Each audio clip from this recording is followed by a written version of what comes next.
Hi friends, welcome to Rani's kitchen. నేను మీ రాణి. ఈరోజు ఒక బంగాళదుంపతో చాలా సింపుల్గా అన్ని మన ఇంట్లో ఉన్న ఇంగ్రీడియంట్స్తోని చాలా టేస్టీగా ఈ స్నాక్స్ రెసిపీ అనేది చేసుకోవచ్చు అండి. ఆ ప్రాసెస్ అంతా చూద్దాం. టీ టైం స్నాక్సే కాదండి, చిన్నపిల్లలు కూడా చాలా ఇష్టంగా ఎంజాయ్ చేస్తూ తినొచ్చు. ఆ ప్రాసెస్ అంతా చూద్దాం. వీడియోని ఫస్ట్ నుంచి లాస్ట్ వరకు చూడండి, మధ్య మధ్యలో స్కిప్ చేయకుండా చూడండి.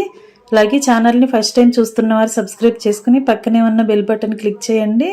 నేను పెట్టబోయే రెసిపీస్ అన్ని డైలీ మీ ఫోన్కి నోటిఫికేషన్కి వస్తాయి కదా, ఓపెన్ చేసి చూడండి. మీకు నచ్చిన రెసిపీస్ని కుక్ చేసి ఫ్యామిలీకి సర్వ్ చేయండి. ఇంకా ప్రాసెస్లోకి వెళ్ళిపోదాం. ఒక బంగాళదుంపను తీసుకుని ఇలా మధ్యలోకి కట్ చేసుకుని వాటిని ఒక గిన్నెలోకి వేసుకుని ఒక టీ గ్లాస్ వాటర్ పోసుకోండి. చిటికెడు సాల్ట్, చిటికెడు పసుపు వేసుకుని అవి రెండు వాటర్లో కలిసేంత వరకు బాగా కలుపుకొని గిన్నెకు మూత పెట్టుకుని కుక్కర్లో 3 విజిల్స్ వచ్చేంత వరకు ఉడికించండి. ఉడికిన తర్వాత దానిలో ఉన్న వాటర్ అన్నీ కూడా తీసేసుకోండి. చల్లారిన తర్వాత దానిపైన ఉన్న పీలంతా ఓపెన్ చేసుకుని ఈ దుంపని పక్కన పెట్టుకోండి. ఇప్పుడు ఒక మిక్సింగ్ బౌల్ తీసుకుని నెక్స్ట్ ప్రాసెస్ అనేది చేద్దాం. దీనిలోకి సన్నగా తరిగిన ఉల్లిపాయ ముక్కలు కొన్ని వేసుకోండి. ఒక అరకప్పు వేసుకోండి. అలాగే సన్నగా తరిగిన పచ్చిమిర్చి కూడా 2-3 టేబుల్ స్పూన్లు వేసుకుని కొంచెం కరివేపాకు రెబ్బలు వేసుకోండి. సన్నగా తరుగుకున్న కొత్తిమీర కూడా వేసుకోండి. ఒక పావు టీ స్పూన్ మిరియాల పొడి వేసుకోండి. బ్లాక్ పెప్పర్ ఉంటుంది కదా, అది వేసుకుని ఒక అర టీ స్పూన్ జీలకర్ర, ఒక అర టీ స్పూన్ అల్లం వెల్లుల్లి పేస్ట్ వేసుకుని కొంచెంగా సాల్ట్ వేసుకోండి. బంగాళదుంపలు ఉడికించినప్పుడు సాల్ట్ వేసాం కదా, ఇప్పుడు చూసుకుని కొంచెంగా వేసుకోండి. ఇప్పుడు ఒక 2 టేబుల్ స్పూన్లు మొక్కజొన్న పిండి వేసుకోండి.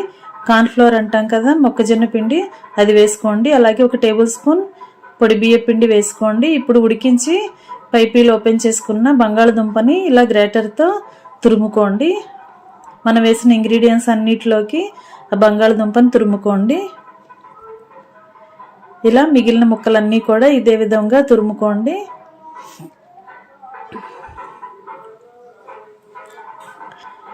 తురుమంతా కూడా ఇలా వేసుకున్నాం కదా, ఇప్పుడు ఒక టేబుల్ స్పూన్ పంచదార వేసుకోండి. షుగర్ అండి, పంచదార వేసుకున్నాం కదా. ఇప్పుడు ఒక అర టీ స్పూన్ వెనిగర్ వేస్తున్నాను. వెనిగర్ ప్లేస్లో మీరు నిమ్మరసమైనా యాడ్ చేసుకోవచ్చు.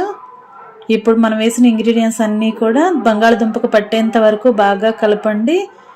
చేత్తో ఇలా మొత్తం అన్నీ కలిపినట్లయితే మనం వేసిన ఇంగ్రీడియంట్స్ అన్నీ కూడా దుంపకి బాగా పడతాయి. ఇలా మొత్తం అన్నీ కూడా వేసుకోండి. మనం కలుపుతున్న బ్యాటర్ అనేది కొంచెం మెత్తగా ఉన్నట్లు అనిపిస్తే ఇంకొంచెం పొడి బియ్య పిండి కూడా యాడ్ చేసుకోవచ్చు.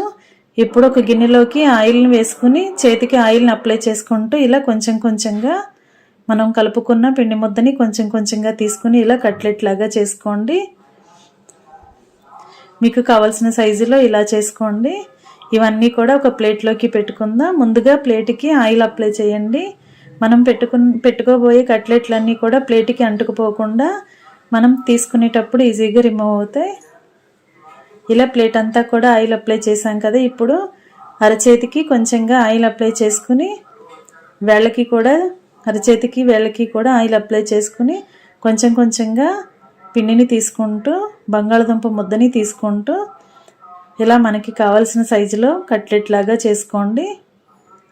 మరీ పల్చగా చేయకూడదండి, అలాగని మరి మందంగా పెద్ద సైజుకు కూడా చేసుకోకూడదు. కొంచెం మీడియంగానే చేసుకోండి. ఇలా నేను చూపించే విధంగా చేసుకోండి. ఇలా చేసుకుని ప్లేట్లోకి పెట్టుకోండి. ఇదే విధంగా మిగిలినవన్నీ కూడా మిగిలిన పిండితో కూడా ఇదే విధంగా చేసుకుందాం. చేతికి ఎప్పటికప్పుడు ఆయిల్ అప్లై చేసుకుంటే బంగాళదుంప ముద్ద అనేది మన వేళ్ళకి అంటుకుపోకుండా చాలా ఈజీగా మనం ఈ ప్రాసెస్ అనేది చేసుకోవచ్చు.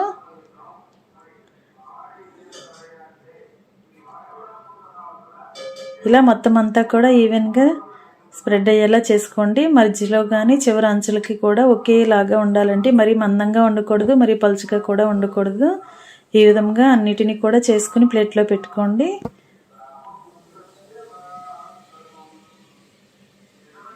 ఇప్పుడు నెక్స్ట్ ప్రాసెస్ అనేది చూద్దాం. ఇలా అన్నీ కూడా పెట్టుకున్నాం కదా ఫ్రెండ్స్. ఛానల్ని ఫస్ట్ టైం చూస్తున్న వారు సబ్స్క్రైబ్ చేసుకుని పక్కనే ఉన్న బెల్ బటన్ క్లిక్ చేయటం మాత్రం మర్చిపోకండి. నేను పెట్టబోయే రెసిపీస్ అన్ని డైలీ మీ ఫోన్కి నోటిఫికేషన్కి వస్తాయి. ఓపెన్ చేసి చూడండి. మీకు నచ్చిన రెసిపీస్ని కుక్ చేసి ఫ్యామిలీకి సర్వ్ చేయండి. సింపుల్ ప్రాసెస్తో టేస్టీ రెసిపీస్ని చూపిస్తాను, మీ అందరికీ కూడా నచ్చుతాయి. ఈ ప్లేట్ పక్కన పెట్టుకున్నాం కదా. ఇప్పుడు ఒక మిక్సింగ్ బౌల్ తీసుకుని దానిలోకి ఒక అరకప్పు శనగపిండి వేసుకోండి. 2 టేబుల్ స్పూన్లు పొడి బియ్యం పిండి కూడా వేసుకోండి. దీనిలోకి రుచికి సరిపడా సాల్ట్ వేసుకుని ఒక అర టేబుల్ స్పూన్ కారం వేసుకోండి. ఒక అర టీ స్పూన్ వాము వేసుకోండి. కొంచెంగా వంట సోడా వేసుకోండి. ఇలా మనం వేసిన ఇంగ్రీడియంట్స్ అన్నీ కూడా శనగపిండిలో కలిసేంత వరకు స్పూన్తో బాగా కలుపుకొని కొంచెంగా వాటర్ పోసుకుంటూ పిండిని బజ్జీల పిండిలాగా ప్రిపేర్ చేసుకోండి. మరీ జారుగా ఉండకూడదు, మరీ చిక్కగా కూడా ఉండకూడదండి. కొంచెం మీడియంగా కలుపుకోండి. వాటర్ని చూసుకుంటూ కొంచెంగా మాత్రమే కలుపుకుంటూ ఇలా బ్యాటర్ని కరెక్ట్గా రెడీ చేసుకోండి. విస్కర్తో కానీ గరిటెతో కానీ బాగా కలుపుకోండి. ఉండలు అనేవి ఏమీ లేకుండా కలిపినట్లయితే పిండి అనేది కరెక్ట్గా వస్తుంది. ఇప్పుడు మనం ముందుగా రెడీ చేసి పెట్టుకున్న కట్లెట్లని అలా శనగపిండిలో డిప్ చేసి డీప్ ఫ్రై అవుతున్న ఆయిల్లో వేసుకుని డీప్ ఫ్రై చేసుకోవటమే.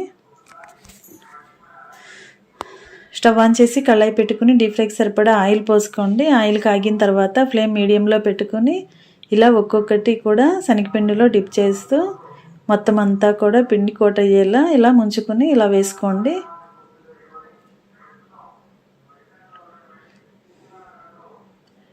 పిండి అనేది మరీ జారుగా ఉంటే బంగాళదుంప ముద్దకి పిండి అనేది కరెక్ట్గా పట్టదండి. కొంచెం పిండిని చెక్కగా కలుపుకోండి. మరీ చెక్కగా ఎక్కువగా కలిపినట్లయితే దుంపకి ఎక్కువగా అంటుకుపోయి మనం శనగపిండి తింటున్న టేస్ట్ తెలుస్తుంది, కానీ లోపల బంగాళదుంప టేస్ట్ అనేది ఎక్కువగా తెలియదు. మనం కరెక్ట్గా శనగపిండిని కలుపుకున్నట్లయితే ఈ రెసిపీ అనేది చాలా టేస్టీగా ఉంటుంది. ఒకవైపున బాగా డీప్ ఫ్రై చేసుకున్న తర్వాత రెండో వైపు కూడా డీప్ ఫ్రై చేసుకోండి. ఇదే విధంగా కరెక్ట్గా అయిన తర్వాత డీప్ ఫ్రై అయిన తర్వాత ఆయిల్ నుండి తీసేసుకుందాం. ఫ్లేమ్ మీడియంలో పెట్టుకుని డీప్ ఫ్రై చేసుకున్నట్లయితే లోపల వరకు ఉన్న బంగాళదుంప ముద్దంతా కూడా చాలా క్రిస్పీగా ఫ్రై అవుతుంది. తింటున్నప్పుడు టేస్ట్ అనేది చాలా బాగుంటుంది. ఈ విధంగానే ఆయిల్ నుంచి తీసేసుకుని వేరొక ప్లేట్లో పెట్టుకోండి. ఇదే విధంగా మిగిలినవి కూడా సేమ్ ప్రాసెస్తో శనగపిండిలో డిప్ చేస్తూ కళాయిలో వేసుకుని డీప్ ఫ్రై చేసుకోవటమే.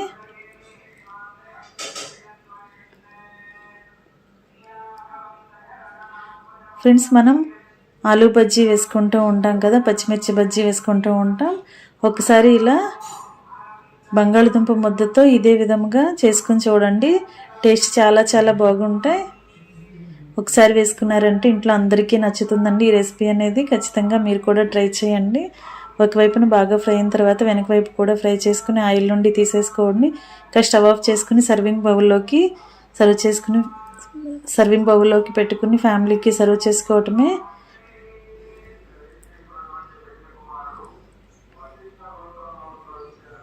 ఇంకా ఇలా వేడివేడిగా సర్వింగ్ బౌల్లోకి వేసుకుని ఫ్యామిలీకి సర్వ్ చేసుకోండి. చాలా టేస్టీగా క్రిస్పీగా ఉండే స్నాక్స్ రెడీ అయిపోయండి. మీ అందరికీ వీడియో నచ్చినట్లయితే లైక్ చేయండి.